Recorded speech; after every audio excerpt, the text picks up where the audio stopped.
ça remonte à... On avait fait une porte ouverte, une sortie avec la coop pendant qu'Emma travaillait là. Puis c'était la première fois qu'on allait le voir à l'étable des Rousseaux. C'était presque un prototype encore dans ces années-là. Puis c'était notre première rencontre, si tu veux. Quand une année, je suis allé à mes premières portes ouvertes, c'était pas sur mes cartons, c'était pas sur la planche à dessin, mais j'ai été impressionné à voir travailler. Aujourd'hui, on a tellement d'aides qui peuvent nous entourer, il y a tellement de spécialistes qui attendent juste ça, qu'on lève la main et qu'on dise « j'ai besoin d'informations ».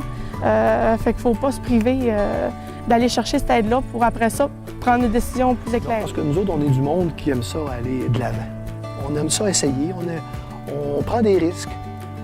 Puis c'est sûr qu'on les analyse, nos risques, avant de les prendre. Là, on ne veut pas non plus se mettre les mains dans une trappe, là.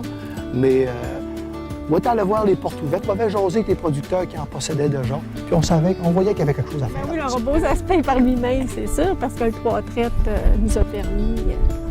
Il fallait que ça soit sur papier, que c'était clair. Fait on s'est dit, c'est beau, on peut y aller, puis on fonce. On sait comment ça coûte.